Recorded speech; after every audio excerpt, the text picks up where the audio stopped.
So in the aftermath of our father Jacob's great big wrestling match, the third reading opens and tells us, Vayikra Yaakov Shem HaMokim Peniel. Yaakov called this place Peniel. Why did he call it Peniel? Funny name to give a place. He says, because Ki ro'isi Elikim panim el panim, I saw God face to face. Vatinotz al nafshi, and I was saved. The obvious question is, what does it mean that Yaakov saw God face to face, and because of that, he was grateful that he was saved? Yaakov saw Malachim before. It's not the first time he saw Malachim. Yaakov saw Malachim when he left Eretz Yisrael. He was greeted by Malachim when he came back to Eretz Yisrael. He sent Malachim to Esav when he was on the way. And now because he was with a Malach, he said, I saw God face to face. So, Malach, not a Malachim. If he wasn't afraid of Malachim, then why is he afraid of a Malach? This is just one Malach. Never fought with one. Correct. So Ur Chaim says, because Yaakov never fought with a Malach. And panim el panim means face-to-face combat. That's what it means, face-to-face. You always see face-to-face. Yaakov was talking to Malachim, conversing with Malachim, but fighting with a Malach, locking horns with a Malach, that was something new. So he commemorates this miracle. He observes or recognizes that there's a great miracle that happened here. This is not the norm, and as such, he names the place Peniel to remember what happened here. Now, Vayishlach lo Hashemesh, the sun shines for Yaakov. Kasher Ovar es Peniel, just as he's passing Penuel, V'hu tzeileya al yadeche, and Yaakov is limping on his hip. Now, Vayishlach lo Hashemesh is one of the oddest statements you'll ever find in the Bible. Last time I checked, the sun shines for everybody. Person can say, I'm so lucky, the sun shone for me today. I mean, like, talk about geocentric. How could Yaakov say, Vayishlach lo Hashemesh, that the sun shone for him? So Rashi says, well, you don't get carried away with that. Loshein b'nei adamhu, that's the way people speak. People speak about a particular event that they happen to be in, and it unfolded when they were there, so they said it happened for me. It doesn't mean that they literally believe that the sun rose only for them. For example, Kishiganu l'makim pleini, heyu lanu hashachar. We came to this in this place, and day broke for us. Day broke for you. Day broke for everybody. Day broke. So no, people speak the way. We came to this place as day broke for us. So this is the literal meaning, and then in other words, the Torah speaks in euphemistic terms, the way people speak, and since that's how people speak, that's how Yaakov spoke, that's how the Torah speaks. Okay, Rashi believes that, and he shares it with you, but he's still not convinced. He said, yeah, but so why did the Torah have to speak like that, and why do we have to record that for posterity? There's got to be more to it. This is the straightforward, simple meaning, and that reads okay. However, the only way to really appreciate this, the fact that the Torah said it, and recorded it for posterity, has to have more than the simple meaning. Rashi says it does have more than the simple meaning. Umedrash Haggadah, the way our sages delved into this and explained, Vayishlach lo, the sun rose for him, litzarkai, for his needs, which means to say, lerapais es tzil asai, that the sunshine healed Yaakov from his limp, as the Gemara tells us that the sun has healing powers. Like it says in the book of Malachi, Shemesh tzedakah umarpe bichnofeha, that the sun is charitable, so to speak. It does good for us, and it brings refuah, it brings healing to this world, which does not mean that you should suntan like one of these tanning monsters, and that's just not healthy, and we know it's not healthy. But the idea of getting some sunshine is extremely healthy. A pediatrician once told me that there was a large family and a little baby who never got out. I guess everybody forgot about this kid. And the kid developed something called rickets because he had no sunlight for a very long time. Sunlight gives you vitamin D. Sunlight, it's important to be exposed to the sun. Even the winter sun in Canada, there's still sunlight. So v'oisai shois, now Rashi adds something very interesting. Earlier we said that Yaakov Avinu was leaving Eretz Yisrael 20 years ago, and what happened to him? The sun set prematurely, as he was at the spot of the future Beis HaMikdash. And what happened? The sun set, so he went to sleep, he couldn't travel anymore. So now, those hours that had been lost en route to Charan, that the sun had set prematurely, B'shviloi, all for him, indeed for him. The sun set for him. Kishiyatsim Beersheva, when he left Beersheva heading to Charan. Now, Mihara Lizrayach, the sun rose prematurely, B'shviloi. So in the end, when it says Vayizach Loi Hashemesh, the sun shone for him, it actually can be taken quite literally. The sun did shine for him. There was, Hashem put special UV rays in the sun, and it did bring about healing for Yaakov. And the sun actually did rise for him because it had set prematurely on account of Yaakov. Now it rose prematurely on account of Yaakov. So it works out. It actually did rise for him. Now there are other explanations of Vayizach Loi Hashemesh. In fact, the Bereshis Rabbah says that the whole world saw the sun, but Yaakov got the healing. And this is like B'chei Kabeira, something that God could do. God could invest in UV rays that they could do something for one person and not for everybody else. So the healing properties that Hashem invested in the sunlight that morning were unique for Yaakov. Yaakov was sent a special healing. You could call this a miracle. If you get a limp, you don't just get healed. If your sciatic nerve is dislodged and your hip is kind of moved aside, you don't just get healed because the sun shines. In other words, don't try this at home. Don't expect that if you'll have an injury, no problem. Just next morning when the sun shines, be there when the sun shines, no problem. You're all healed up. Don't be so sure. Heat does heal, but that's not what we're talking about here. Because no heat from a sunrise can heal anybody in any serious way. So this was, something special that happened from Hashem.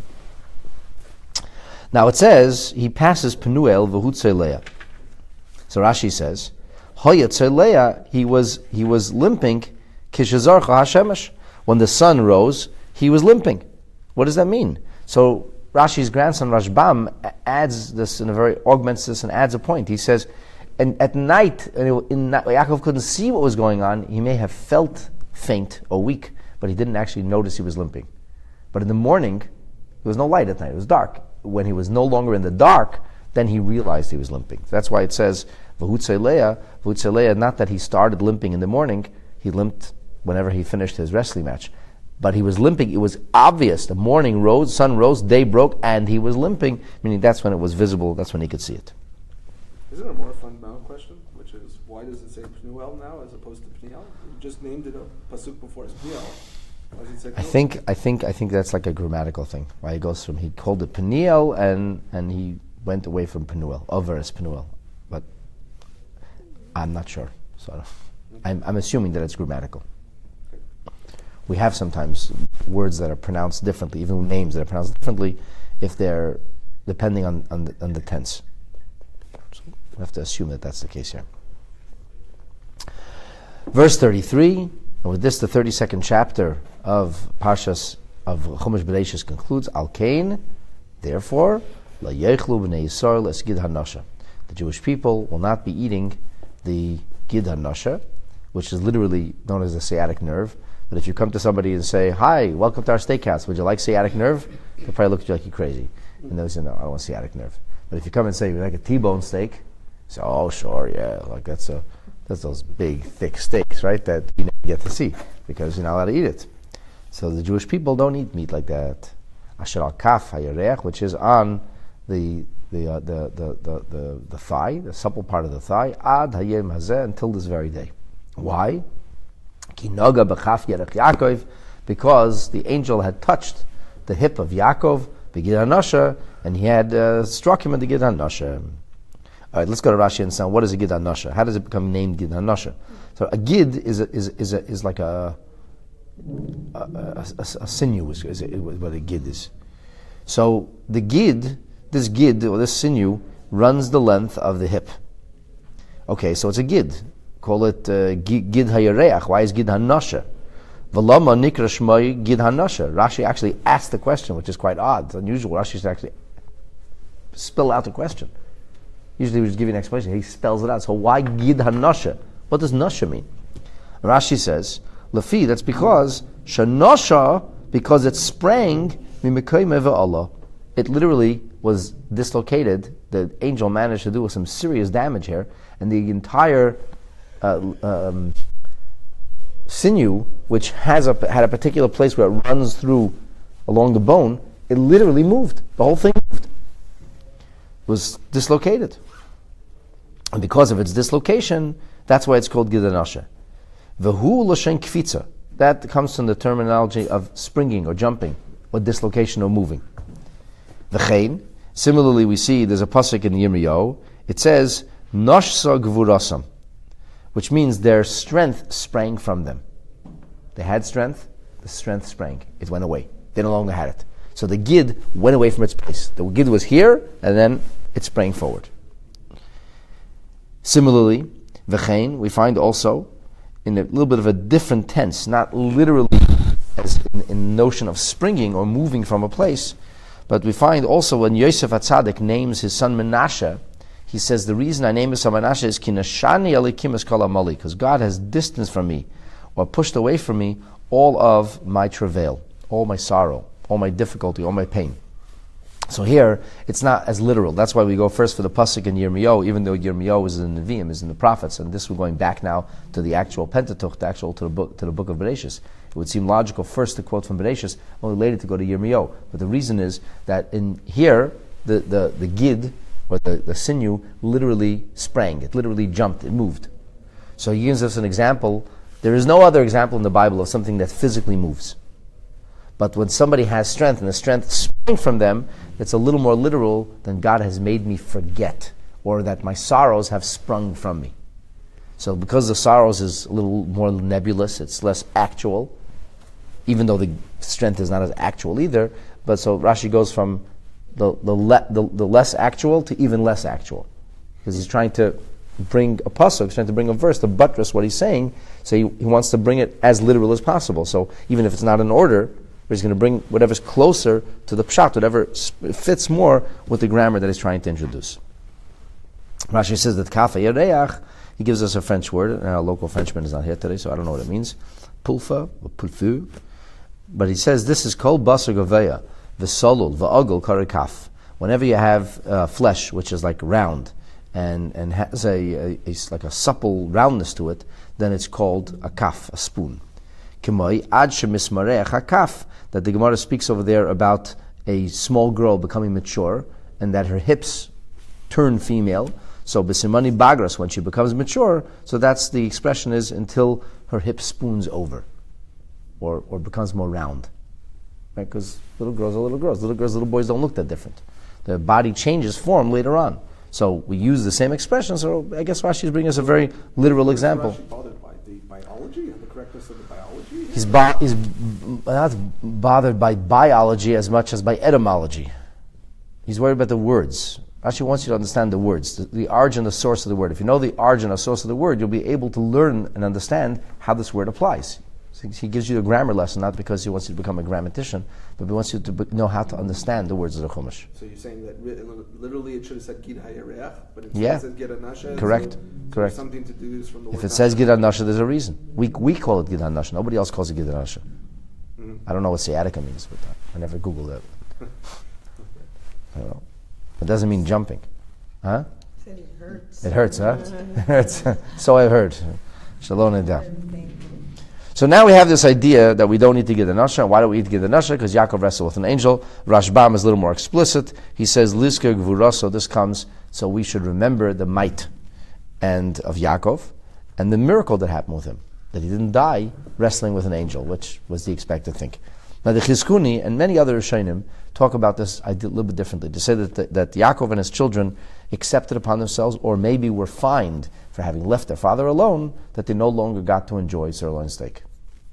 So you left your father alone, you'll remember this for the rest of the time, you won't have that great big cut. And if you'll tell me that you could remove the Gid HaNasha, yeah, but just have you finish removing the Gid HaNasha, that big fancy steak is in ribbons. It don't look special anymore. I remember, I drive by and see these billboards for, what's it called downtown? Christ Steakhouse? Ruth Christ. I'm like, I don't understand. How come I never saw such a steak? I never saw a steak look like this. And I realized that must be the Gid HaNasha. That must be the sirloin steak that they're showing there. No wonder I never saw such a steak. Okay, so now we're going to analyze this business of remembering a miracle by skipping the T-bone. Like, what's up with that? Specifically, like why that body part was right. Like, Right. Choosing a body part, choosing a gid, like a sciatic nerve. I mean, I only know what a sciatic nerve is because Nebuch people suffer from sciatic nerve. I remember the Rebbe was limping. People said it was sciatic nerve. That's when I learned the word. Right? Like some people have experienced it. It slows you down. Yeah, sure, it slows you down. It's like a very painful thing. Okay, but like most people do not know that the animal has a sciatic nerve. Go ask the people in Ruth Chris Steakhouse, how's your sciatic nerve today? They will not understand what you're talking about. So the whole thing really sounds very odd. And the Rebbe gives us an incredible insight into this part of the Torah. Page Kuf Chav Daled. It's the 20th entry in Vayishlach, Siman Chav. The Sikha begins here with the quote from the Rashbam. But I just quoted with you, I shared with you before. Al kein lo yechlu, therefore they shouldn't eat. Rashbam says, Lezichrein gvurasa shel Yaakov, to remember the might of Yaakov, the nes shenasalo, and the miracle that happened to him, HaKadosh Baruch shenasalo, HaKadosh Baruch Hu, that God did for him, shalom met, that he didn't die. Okay. So the Rebbe begins his analysis by noting that in the Torah, there are many miracles that are spoken of. The Torah certainly could be termed a book of miracles. Not all miracles, but a lot of miracles. And this is miracles that happened to the patriarchs, and even miracles that happened to Yaakov. Even in Yaakov's dealing with sheep, there is at some point miraculous happening. The imzais, and despite the fact that there are miracles with Abraham, miracles with Sarah, miracles with Isaac, miracles with Rivka, Yaakov, only this miracle of being saved from the angel, Asu Nikva Zeichel Aderes. Something was established as a permanent reminder. What do we do to remember the miracle that Abraham was thrown into a fiery furnace? Nothing. Eat coals once a year, have a bonfire? No, mentioned don't do that. It's not even mentioned. Okay. It's not exactly not even mentioned in the Torah. It is kind of alluded to in the Torah that Yaakov had a battle where he threw dust, and the dust turned into ballistic missiles, and he was able to defeat a mighty army. Avram. So what, do we go once a year and throw dust? No. We do take bows and arrows on Lag Bomer, but that's to commemorate Rabbi Akiva. We don't do anything to commemorate that miracle. In fact, we don't even know what day that miracle was. And so on and so forth. There are many miracles that are spoken of, and angels that appear. We don't know the answer, or we don't know the details as to when did it happen, what do we do to commemorate it. We don't. Mitamol, this one thing, we have a huge commemoration. Our diet changed forever. We don't get the big steaks. Why? Oh, because we had a miracle. Because our great-granddaddy Jacob had a wrestling match. Oh, I see. Because you gotta invite you. Would you like dinner? No, we can't eat that. Why? Well, it's like goes something like this. Because 3,700 years ago, our grandfather had a wrestling match with an angel. He was limping in the morning, so we don't eat steak. Really? It's like, that's very logical. The Tamadavar, and the reason for this mitzvah, Kaisav Achinuch, the Sefer Achinuch writes, Shabbat Solas Yaakov, Miyad Saro Shel Esav, that in the saving of Yaakov from the spiritual alter ego or angel of Esav, Yesh Mashmos Klolos B'chai Am Yisrael, there is an overriding and general message for all of Am Yisrael. And this is a quote from the book of Torah Education, the Chinuch. He says like this: Remez li Yisrael. This is a sign. This is an allusion for Am Yisrael. Sha'af al pisha yavru tzoros rabes, that even though they will experience many, many great travails and much sorrow in the exiles, miyad ha'amim, from the hands of the nations, or miyad b'nei Esav, from the hands from the Esavites, sheyiyu, that despite the fact that this will all happen, sheyiyu betuchim, that we should be certain, shelo yevedu, will never ever be lost. They will never destroy us. The seed of Israel will last forever. So, despite the fact that we have been to hell and back over the last 2,000 years of exile, the sign, the symbol of our continued success, of our survival, of our triumph over our enemies, is the battle of Jacob and the Malach, this dark angel. This dark angel, which is Esav, which ultimately is Amalek, this battle between with Jacob and the angel is symbolic of our wrestling with the challenges over the centuries of Galut, over the millennia of Galut. And just as Yaakov survived then, we survive today.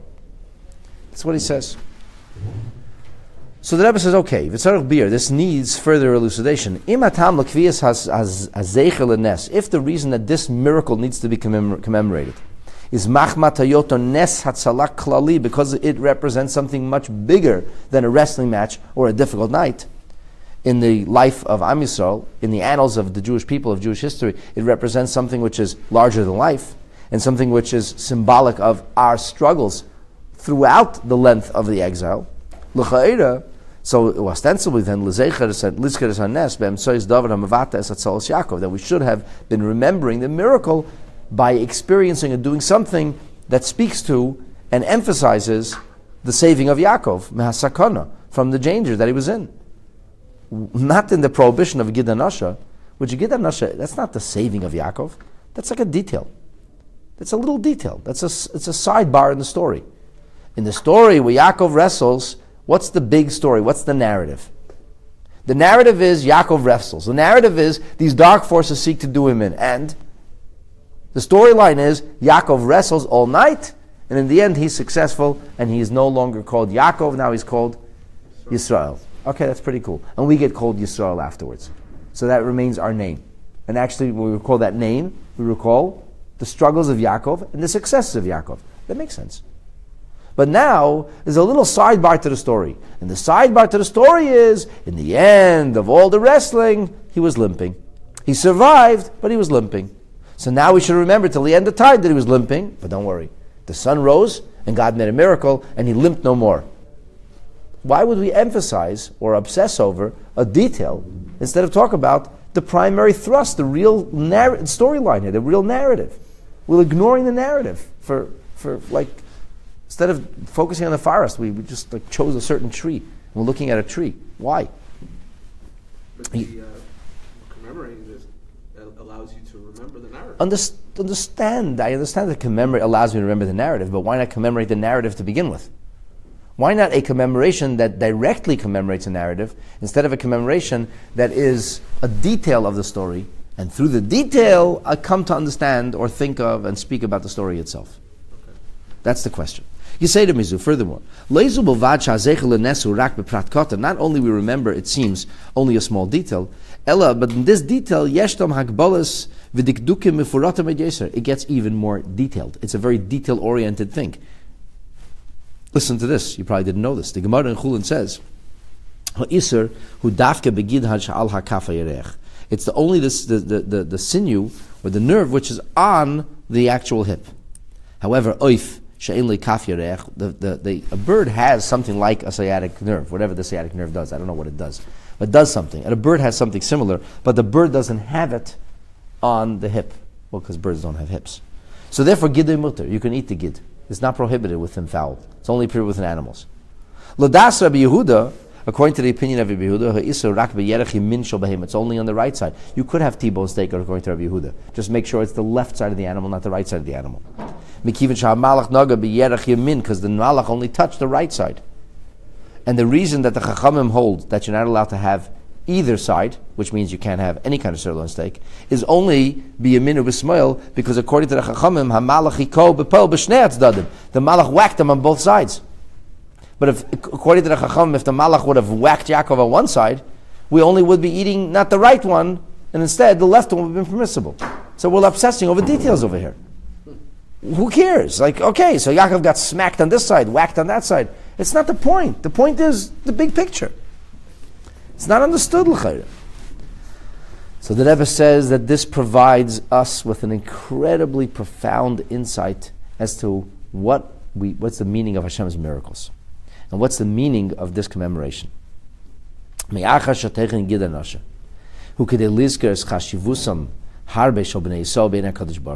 Since the whole purpose of the sirloin steak prohibition is to remember the importance of the Jewish people in the eyes of Hashem, who watches over them, supervises, and cares at all times, emphasis. We therefore express this memory, this commemoration, by looking at a tiny detail within the miracle, in order to teach us that even the little details, even the seeming sidebars, even the things which are not the primary thrust of narrative, B'chai Yam Yisrael, in the life of the Jewish people, of the nation of Israel, Negil HaKadosh Baruch Hu. In other words, God's not just looking at the big stuff, God's looking at the tiny little details. That's the message. The way we see within humanity, the human condition. When something is really important to you, then you sweat every detail. Why? Because it's a big thing. If it's a big thing, if it's really important, you sweat the details. People say, don't sweat the details. Yeah, when it's an important thing, you do sweat the details. People sweat, they're arranging a wedding, they sweat the details in the wedding because it's important to them. So the message for us is that we're important to Hashem. How would you know we're really important to Hashem? Because we're saying God sweats the details. He looks at every tiny little thing. Every detail is important. And in as much as when a person looks at the horrible years of the Holocaust and says, looks like God went to sleep for 4 years. He just forgot about us. Totally abandoned the Jewish people. We, as an act of faith, not that it makes sense to us, but as an act of faith, we say every single detail was important to Hashem. How and why could it happen? We have no idea, no way of understanding that. But every single detail. We don't talk about the big thing. Every detail is important. Every tiny, minuscule detail is relevant in Hashem's eyes. Like we understand with regard to Torah itself. That we say, Rav Saji Goen says this, and the Rambam also says la halacha. Somebody says the Torah is not from God. Not the big Torah. I feel pasuk echad. So this one pasuk, I don't like this pasuk because this pasuk makes me uncomfortable. It doesn't fit with my liberal ideology. I'll leave this pasuk aside. Or afilu teva achas, one word of the Torah. One word makes you uncomfortable. The Rambam rules in halacha, harezu kofer b'Torah. You are a heretic. If you don't believe one word of the Torah, you don't believe the Torah at all. Ein hevdel im medubru pasuk ha'isek binyanim ikri uklali. It doesn't matter if it's a pasuk that speaks about the big stuff, talks about the faith of the Jewish people, or if it's a detail of a little story. In the words of the Rambam himself, in Pirush HaMishnayos, Ein hevdel beinu bnei Cham kushu Mitzrayim. There's no difference between, and the children of Cham were Kush and Mitzrayim, which are not necessarily our friends, Eritrea and Egypt, so what? Who cares if they're the Bnei Cham? V'shem ishtei Matavel, and the name of his wife was Matavel. Or v'timna hoise Pelegesh. Timna was a concubine. There's no difference in any of those words. Or I am the Lord your God, or Shema Yisrael. Ki hakoil mipi hagvura. All of it comes from the mouth of the might from Hashem. V'hakoil teiris Hashem tmima. And so, this is the message to us. The reason we don't eat the sirloin steak, which is but a detail, not the story, it's a sidebar, is to convey to us exactly that our value in Hashem's eyes is not just the big things, but is down into the little details. Our adulation, loyalty, and love of Torah is not just about the big Torah. It goes into the little details. I once heard a person who calls himself a rabbi speak, and he said, people say that, our movement does not believe in the truth of the Torah. God, he says, did God give the Torah? He says, of course I believe God gave the Torah. Something happened at Sinai. It's just that the little details were filled in by others. I'm thinking, wow. That's like the Rambam says, you are an apikaitis. Like, if you say one word is not from Hashem, one detail is not from Hashem, you don't believe in the whole Torah. If you say, Hashem loves the Jewish people, Hashem makes miracles for the Jewish people. Well, not for me or for you, the little things, but it's just a big thing. Hashem cares about Klal Yisrael, with these people who believe in the Jewish people. So would you like to put on film? No, I believe in the Jewish people. Would you like to eat kosher? Nah, that's like a little detail. Is your mezuzah kosher? Well, I have a nice case over there. Yeah, but if you don't have, let's not get into the details. I do the big stuff. I believe in Judaism. I believe in the Jewish people. I believe in the Torah, not the details. Well, in that case, you don't believe in anything. That's the message of the sirloin steak. And in the fact that it is a detail is not a detail. The fact that it is a detail, that is the storyline. That is the commemoration. And that is ultimately the greatest message of Hashem looking after us and of our survival, that it is, as they say, I don't want to say the devil's in the details, but maybe say God's in the details. The mitzvah is in the details. Holiness is in the details. Our eternity is in the details. And that's the story of our meaty morning.